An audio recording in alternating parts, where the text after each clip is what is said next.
Welcome to the Brave Feminine Leadership podcast, where I get to dig into delicious conversations with global leaders and we get to soak up their wisdom and perspective on life and leadership. And today I'm absolutely thrilled to be joined by Shirley Chowdhary. Shirley, welcome to the podcast. Oh, thank you. Thanks for having me. Absolute pleasure. Now, let me share for our audience just briefly your bio for people that haven't come across you before, and then we'll jump into our conversation. So Shirley's an accomplished leader with a portfolio focused on sustainable and inclusive services. Recognised as one of the AFR's, Australian Financial Review's 100 Women of Influence in 2019, she received an honorary doctorate of letters from the University of Sydney in 2024 for her impact in law, business, Indigenous affairs and gender equality. With legal credentials to practice law in Australia and New York, her career spans high-profile roles, including Regional General Counsel at JP Morgan and CEO of the Indigenous organisation, the Go Foundation. Currently, Shirley chairs Women for Election, is a non-executive director on the board for Northrop Consulting Engineers and on the advisory boards for Mentor Walks and Propel, an organisation empowering companies and individuals to manage their digital reputation. Shirley, an absolute privilege to have you join me today. Tell me, I've shared all these incredibly impressive words and achievements and things that you're doing. Who are you as a human being behind all of this? Oh, I don't feel like any of that stuff is me, to be honest. I always get a bit shocked when somebody reads my bio. I am a 57-year-old woman who migrated here when I was 5 with my family. I'm of Indian background. Grew up here, lived 10 years in Japan as part of my career, and I have 3 grown children. I've been married for 30 years. On the work side, I am committed to creating a world with products, services, and organizations that serve all of us equally. And I don't think we've done that historically. And I want to see a world where women and men are valued equally and where we, in the richness of all our diversity, get to see ourselves reflected in leadership and reflected in companies and politics and government.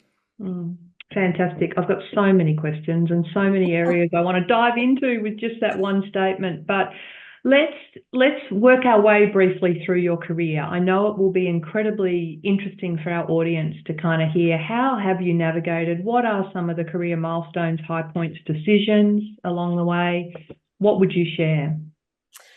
I think I wasn't one of these people who set out and crafted my career in a particular way. I think I fell into a lot of different things. And a lot of my movements were dictated by my priorities at the time. So I've prioritized different things at different times. I prioritized family. I prioritized getting married to a man who was living overseas, having children, taking on more responsibility. So I think our lives as women are huge juggles, right? It's like I call it a house of cards. You take one card out and the whole thing can come tumbling down. Absolutely. And I've been conscious of that my entire career, including taking a 10-year career break from traditional law, which I only started talking about a few years ago.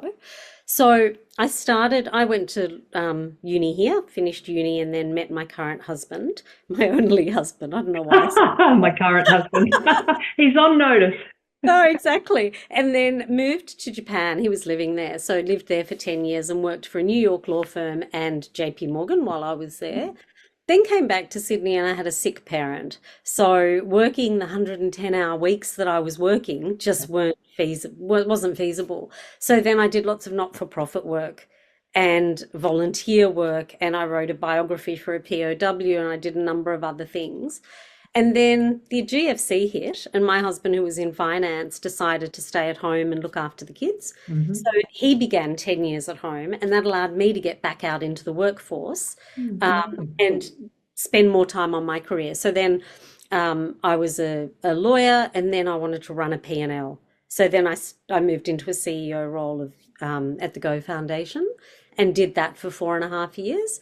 And then I didn't really know what I wanted to do, so started to explore a number of things.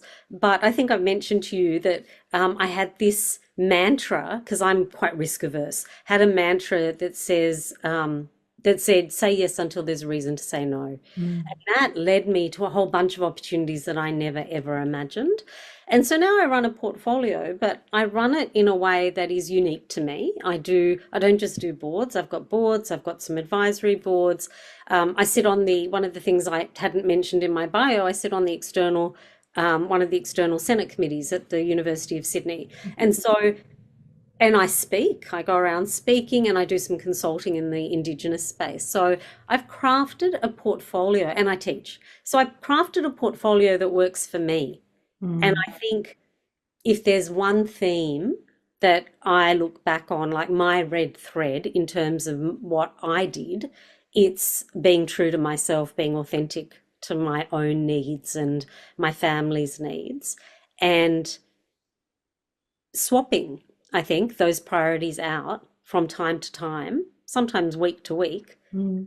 as needed.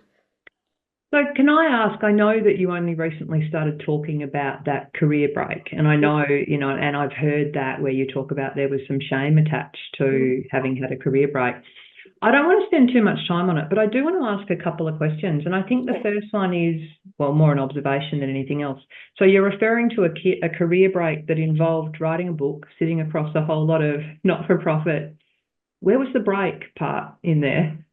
Yeah, it's really interesting. I think the break came from a break with traditional work. Yeah, I wasn't a lawyer. I yeah. wasn't working in a law firm or as in-house counsel. I Mm. didn't have a businines card. Back then we had business cards. I didn't have a Yeah. business card. Yeah. Um, I didn't have a job. I was volunteering. I was giving my time. I was doing a bunch of things. I was really busy. And I Mm. remember a girlfriend said to me, "For goodness sake, would you go back to work? Because you're clearly bored. You're doing so much." But I think at the beginning, I remember really distinctly, I was only 31 when I went on that career break, maybe a bit older, 32. And I think a lot of my ego had come from my work. And Yeah. so all of a sudden, I had to transition into a space where I didn't have that. And so I had to find out who I was without all of that. Mm. And I think all the stuff that I did was a way for me to keep busy. But the shame came not while I was living it. The shame came afterwards when I wanted to come back into a traditional career, back in law. And the question from recruiters was always, well, what did you do for 10 years? And when I tried to explain, I got tongue-tied. Yeah. I got filled with shame and regret, and well, not regret for having taken it, but regret for having sat in front of that person. Yeah. And so I think we have a lot of catching up to do to understand the value that somebody who had a 10-year career break brings back into the workforce. And I interviewed Lucy Turnbull for one of my podcasts, and she said, women who take career breaks to look after children and manage a household have amazing skills in project management. Like on a Incredible. Friday night, I'd sit down with the schedules for 3 kids, birthday cards, sports games, club games, and I'd work out their schedule and how myself and my husband were going to do it with 3 kids. Like, there are skills that you build during that time. Huge empathy comes from raising children, and we don't give people enough credit for that. And interestingly enough, my husband took a 10-year career break following that, and it was much harder for him than it was for me. Yeah. So My it made it husband, yeah. harder for My men. husband did the same thing. So when I stepped into the CEO role, he took a career break for 3 or 4 years, which was a while ago now. And it was at a time when it was less accepted for a dad turning up for school drop-offs and pickups and all those sorts of good things, which I suspect is similar Yeah, for. absolutely. How did your husband find coming back? Well, he's a teacher, so coming back was probably a bit more straightforward in that sense. So and I think that's the interesting thing. I think sometimes some of those roles, maybe it is easier to step out and step back in, whereas those less defined roles, it can be hard, and it can be hard for people after that extended break of time to know how to sell themselves. Absolutely. It's selling yourself. It's having confidence. I had zero confidence when I came back in. Yeah. And I'd been in blue chip companies, but I couldn't sell it. I just couldn't sell it. Yeah. And you'd lost nothing. You gained by I, being away, but we don't see it, do we? We just don't I see it at all. Not at all. And it takes you 5 minutes when you come back, a number of months and you're back. Like Mm. it all comes rushing back, but we just need to do better. Do you think we're any better at it now in terms of people who take that time out? I hope so. I Yeah. hope so. But I was on a webinar, I did a webinar for a number of women in a jobs academy for future women recently, Mm. where they talk to women who are on career breaks and how hard it is. And those stories are still as appalling as the ones that I faced. That's So right. I think it goes to the fact that we are going backwards in a lot of ways and we don't talk about it enough. Yeah. So help me then with how did you, because you had to be really quite deliberate then about, when I look now, you're involved across so many wonderful things that you've built in this portfolio. And to do that, there's had to come a degree of visibility with doing that. And I know from us having a conversation, that hasn't been easy. It isn't easy, and it is a real choice to do it. How did that happen? So just talk us through that. How did you build this visibility and brand and presence for I'm yourself? so bad at it. I feel really self-conscious about putting myself out there. And the honorary doctorate that you mentioned earlier is a really good example. There's a LinkedIn post that went mental. Like it had 100,000 people engaging with that post. But it took me 4.5 weeks to post about it because I couldn't talk about it because I don't like promoting myself. I see part of my role as creating a platform for people who don't have a voice and for Yeah. issues that don't have enough of a platform. I think a lot of my roles have come from working with people and them seeing something in me, identifying something in me, and then reaching out and saying, hey, why don't we work together? And Mm. so I think I come from that school of thought that you just have to do the best job you can. And that will often lead to opportunities. I also have surrounded myself with the most incredible people who I have identified that I'm not great at visibility, so will often help me put myself out there. So they will do it for me, and I think that helps. I think getting more comfortable on LinkedIn was a big part of it, and Mm. understanding how the algorithm works, understanding how posts work and resharing works, so that I know if I comment on something, for example, it takes my whole network there. I Mm. don't have to post about something about me, for example. You and I were talking about Yeah. this. Um, and so that's my story. Unfortunately, I think visibility is a big part of leadership. You Yeah. have to, you do have to be seen. And so the way I do that is I do lots of different things. I am seen across those different things, even though I'm not posting about it. Mm. Um, and I just do the best job I can. I don't succeed at that every day, but that's my aim. Mm. Okay. So you and I know that you have been spending some time with Catherine Fox recently, Yes, who she's I a interviewed friend of quite a mine. long, yeah, so I interviewed Catherine quite a long time ago. And we were talking about her book at the time. I mean, it was even after she'd released it, but it was Stop Fixing Women. Yep. And she's now released Breaking the Boss Bias. And I Right. would love, yeah, wave it around. I see all the for Well, I people took out watching the actually visuals. I had hundreds of them and it got a bit crazy. I couldn't actually go back and look at the books, so I've taken them all out. I'm reading the Highly digital recommend. edition. Yeah, it's great, Sorry? isn't it? And I'm reading the digital edition, and so I'm the Oh, same. yeah. All these highlights all the Oh, way. yeah, nice.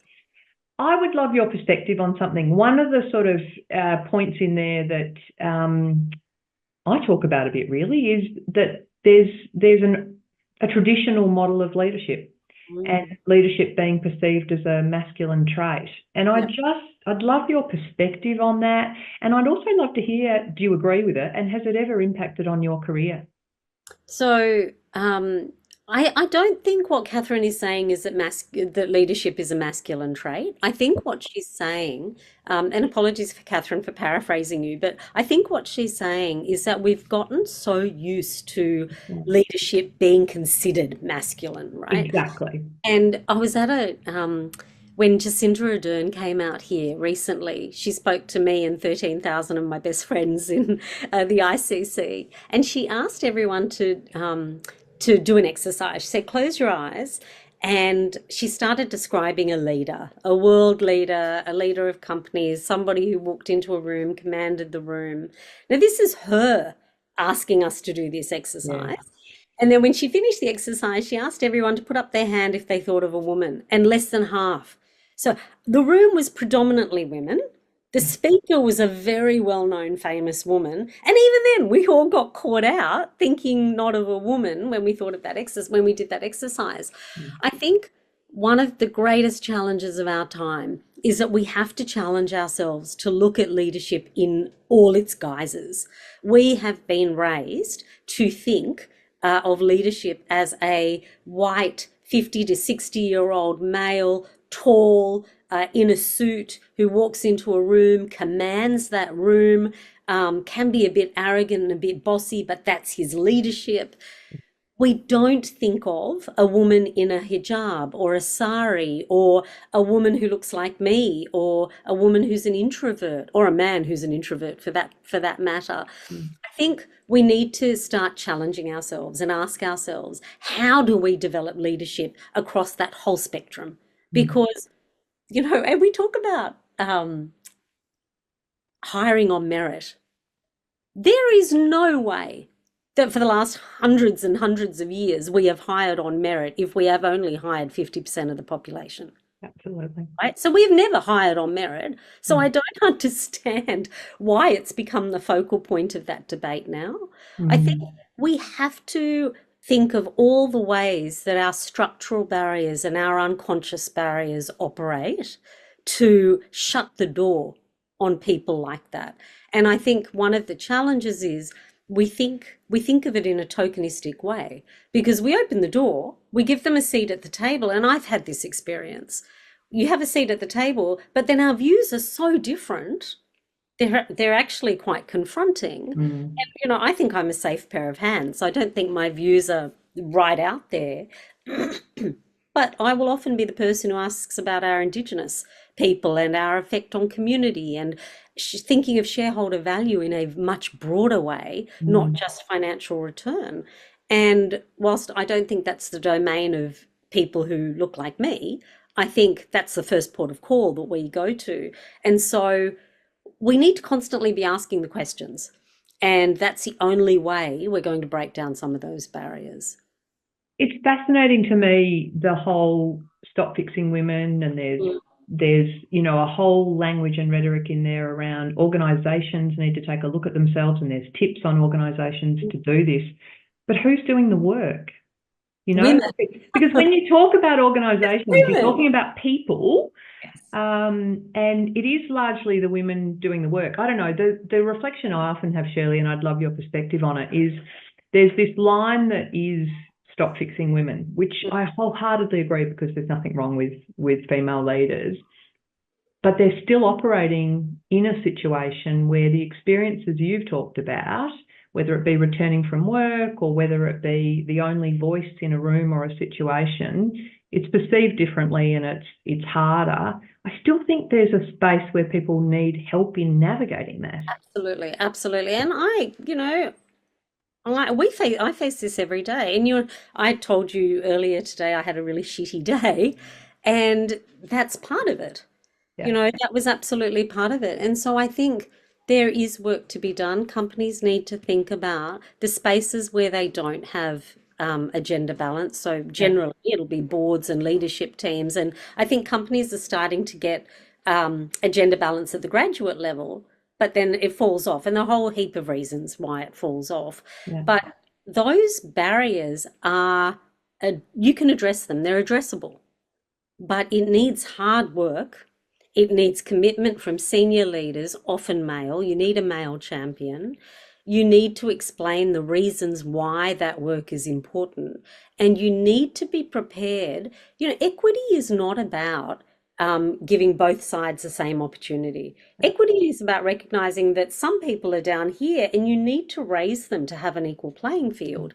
And I think often these days we talk about equity and equality in terms of well, two things. One, it's the women's fault. They don't have enough confidence. They don't ask for pay raises. They don't put their hands up for promotion. So we blame, we do a bit of victim shaming. Mm. And then the other side is that actually it's sometimes difficult in some companies to explain why you might have to make concessions. So I'll give you an example. I chair the Women's Agenda Leadership Awards, and one of the companies, we have a category for best employer initiatives.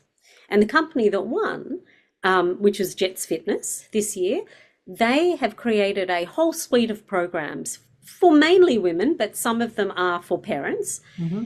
And one of the parts of that program is that when women come back to the workforce after parental leave, it is accepted that they will work 75% of the time. Okay. They're new parents, they're juggling kids, they're juggling motherhood, all of that sort of stuff, but they'll be paid 100% of the time. Mm. Now, I think it's a rare company that'll take that on. Isn't it? They're paying 100% of super for the entire time of parental leave. But I look at that company and I think, wow, the change that will make to those women coming back from parental leave, the loyalty it will buy them, Absolutely. because those women will stay, and they've got a predominantly female workforce, which is interesting. Mm. The commitment that those women will make to that company, I imagine most of those women will try and work longer than 75% of the time. Absolutely. Right? No doubt in my mind, but that takes real commitment from a company, because you have to speak with your purse, and you have to speak with, it has an impact on the bottom line. But if they don't do that, they will lose women at that point. Mm. What other initiatives have you seen that you think actually make an impact? Actually acknowledge the situation and go so far as making an impact? I think there's some great programs around parental leave and the time that women have off. So one of the biggest issues we face is that women go off on parental leave and they don't hear from the company for a year. Yeah. And then they come back and the company's moved on. But I think programs that really engage women during that 12-month period, if that's what they're having off, they're still open to promotions. They're still being asked their view in relation to structural changes.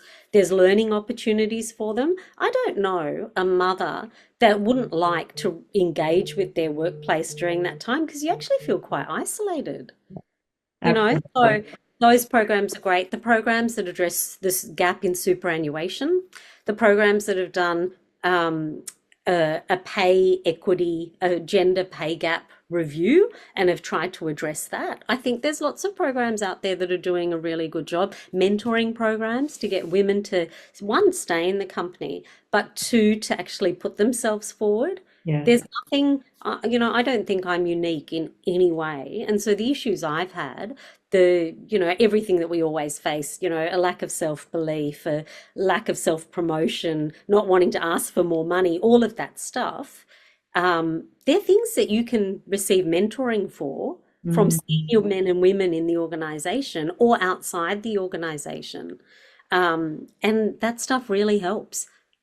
When you were talking earlier about the close your eyes exercise that Jacinta did, and I've heard that before, and all those characteristics you said people do, that's what they come up with. Curiously, they also often imagine the person's got a British accent, so I'm not sure whether that's unique to Australia or not, but, they can add that in. But the thing for me about that, with a lot of the female leaders I've worked with over the years, is that I think in part as a result of that, they look up, they see people doing roles certain ways, or they see people who've been in roles for a long time. And I've got a great example of someone who was led by someone in a role, 20 years, deep product experience, this person. And she didn't want to put a hand up for the role because her automatic response was, I don't have that deep product experience. How am I going to be respected in a male-dominated industry without it? And so we really had to break down what were the skills needed. Product knowledge wasn't one of them, right? But a lot of people can't see that. They look up, they see a role, they imagine it can only be done one way. Like, have you ever stepped across any of that or seen people in that situation where how do we open up our imagination and other people's imagination that roles can be done differently and look different? Yeah, I honestly don't know the answer to that. I would like to think, excuse me, I think there are very few people out there who look at the world differently and look at roles differently. Mm, I think we do need to change how we bring people on. Somebody said to me, and it's a common refrain, you can't teach attitude, but you can teach skills. yeah. So we should be doing more work around cultural fit. And there's the founder of the iconic Adam Jacobs has started a new HR organization called Hatch. And what he's doing is fitting people on cultural fit. Mm, And I think that's a really great way to think about job placement. Because if you, and Nina Mapson Bone from Beaumont People, or ex Beaumont People, she now works for herself, has done this. She did a lot of work around meaningful work and what meaningful work means. And if my version of meaningful work aligns with my company's version of meaningful work, that's going to work much better than if that clashes. And absolutely. so that finding that alignment, that cultural alignment is really important. But so I think there are companies out there who are doing that differently. I just think there are far and few between. Best investment you ever made in your career? Wow. Um, Probably doing the AICD company directors course. And I invested the time, but I got a scholarship to do it. Mm, And I couldn't have afforded it at the time. So that was a really great thing to have gotten. And, today I'm a facilitator with them and I'm going to teach the company directors course. And I've done a lot with them over the years, but I couldn't have done what I'm doing today or for the last, even the CEO role without mm, that understanding. And so I think that was kind of the foundation for my next role. I think the other thing I would say is the learning, the time I've invested in learning. So I spent a lot of time at university, yeah. in my academic career, and I really loved that. And I think it taught me a curiosity for learning, which I Mm. will always have. And that curiosity seems really evident to me when I look at the portfolio that you've built. Yeah, thank you. I hope I never stop learning. Yeah. If I'm not learning every day, then there's something really wrong. I think the other thing that I invest in is health and fitness, because that keeps me sane. So I walk an enormous amount. If I'm on a phone call, I'll walk. If I'm stressed, I'll walk. If I need a break, I'll walk. And I don't know that it does much for my fitness levels, but it does an enormous amount for my mental health. I'm a walker too. Absolutely love it. Actually, my husband and I started doing that together early mornings as soon as our kids were old enough to leave Nice. alone. Nice. And yeah, not only good for mental health, but also staying connected, which is, Yeah. pretty challenging when you go, go, go all the time. So, Absolutely. well, that leaves me to our final question. You and I could go on for a really long time, and I'm Oh, sure we yeah, will. I'm absolutely. sure we will outside of this. But I would love to ask you, from your perspective, what does brave feminine leadership mean, and do you think it needs to change? Well, my version of brave feminine leadership is being your authentic self all the time. Um, I don't take a different version of me to work. What you see is what you get. Mm, And I think that's really hard for people because sometimes the companies we're in don't let us be our authentic selves. mm, And so I think finding the place where you can be your authentic self is really important. So that's the first bit, authenticity. Two, I think the feminine bit for me is fighting for other women and mm, fighting for women who are different and fighting for women who are diverse and come from all backgrounds. I think, sometimes we say we should fix gender and then we'll fix everything else. Can't do that. mm, Need to address all those issues at once. Um, and brave is just being courageous and being a role model. We talked a lot about me not wanting to put myself out there, but every time I post on LinkedIn, I am conscious that people are watching and people are looking. And I've had lots of people reach out saying, thank you so much for that. I didn't comment, but that was me, or it mm, resonated with me. And so I accept that when you get to a certain point in your career, um, people are looking. And so we all have to respect that and do the best we can with that. And then the other piece I would add is that um, we need to be our biggest champions, because unfortunately no one else will fight for you like you could. So just putting yourself out there courageously is really important. Thank you so much for joining the conversation. It's been just such a privilege to chat with you. Thank you, Melissa. It's lovely to chat to you.